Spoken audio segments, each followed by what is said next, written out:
Hello guys, welcome back again sa ating YouTube channel no, The Action Man. Una sa lahat, may galab shoutout po sa lahat ng mga kakamping at sa mga hindi man mga kakamping. Kung interesado ka sa bidyong ito, patapusin mo na hanggang dulo at huwag nyo nang kalimutan na i-like at i-share ang ating video para malaman naman ng ilan sa ating mga kababayan na nagtutulog-tulugan sa katotohanan.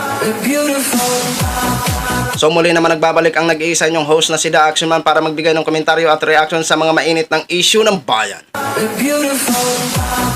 So ito ho nga ho mga ka-action, no, may gusto lang ho ako na i-share sa inyo matapos po nagbigay ng suporta itong India at saka Japan at saka US ho mga ka-action, na kung saan ang India nga na warship ay dumaong pa dito sa Pilipinas. At ito naman po, pinaka-latest po ito na update magmula naman sa Canada, na kung saan nagpapahayag ng suporta itong Canada dito sa West Philippine Sea, na kung saan kinundi na ito ng ambassador ng China. Ito ho mga ka-action, nakakatakot na po ito at nakakabahala. Hindi po natin gugustuhin na sa taong 2024 ay magkaroon ng malaking digmaan sa pagitan ng China versus sa mga malalaking bansa at Pilipinas.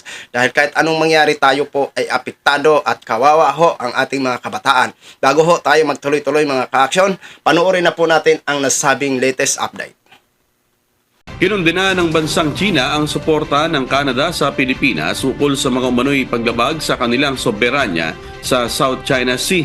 Sa pahayag ng tagapagsalita ng Chinese Embassy sa Canada, sinabi nito na hindi dapat maging hunting ground para sa Estados Unidos, Canada at iba pang mga bansa ang South China Sea upang isulong ang kanilang mga geopolitical na interest. Para sa China, ang naturang lugar ay pangkaraniwang tahanan ng mga bansa sa rehiyon.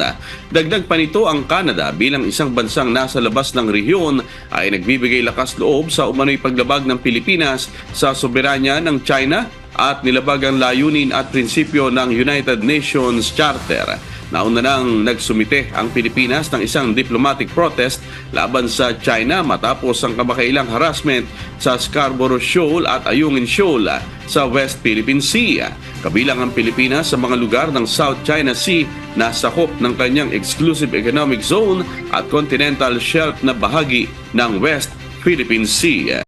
So yun na ho mga ka-action, mga kakamping, no, napakinggan na po natin at napanood na po natin ang statement ng ambassador ng China doon sa Canada ho mga ka-action, no? So una-una, ang India po, ang warship ng India is dumaong pa dito sa Pilipinas, na kung saan ang kanilang warship ay napaka-high-tech dahil ito ay makakadetect ng mga submarine ho mga ka-action, at nagpahayag din po sila ng full support doon sa West Philippine Sea, na tutulong ho sila para sa pag-monitor sa kalagayan ng ating West Philippine Sea. At ganun din po ang US, no?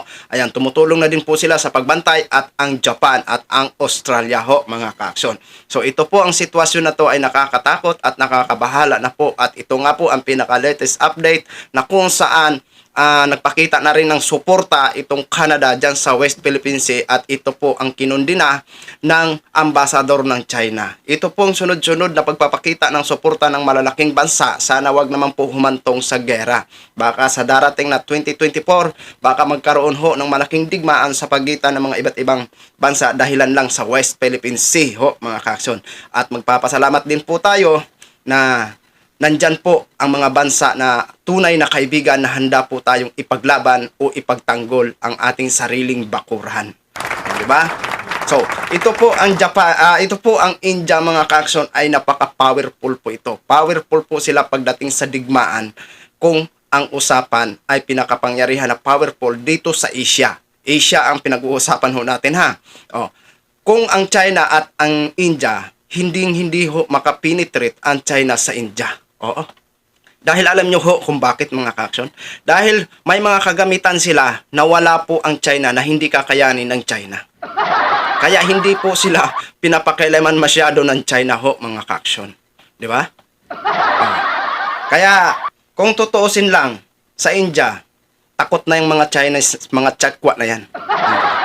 Eh lalo naman sa US.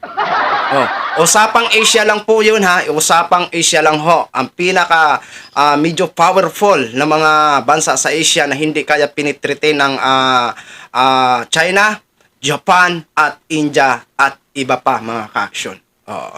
Kaya dito ho sa sitwasyon na ito, dapat kung nagpakita ng suporta ang mga ibang-ibang lahi, dapat itong mga yayabang na mga kapulisan, mayayabang na mga militar, na hambugon na mga kung ano-ano pa, dapat yun ang pabantayin doon sa West Philippine Sea. Di ba? O, anong ginagawa yan ng mayayabang na mga kapulisan? Yung mga hambugon na mga kapulisan, yung mga militar na mga hambog, mga haslo, bakit hindi sila doon isalang doon na pagbantay tulungan ang ano? Kasi nagmamalasakit ang ibang bansa samantala hindi man lang nagpapadala o nagdi-deploy ng mga matatapang doon ng mga kawani natin na mga may mga arms, di ba? Dapat ipakita din ang full support, ipakita din ang tapang ng mga Pinoy. Hindi perkit nandyan na yung mga malalaking bansa, hindi na po tayo magtutulong, di ba?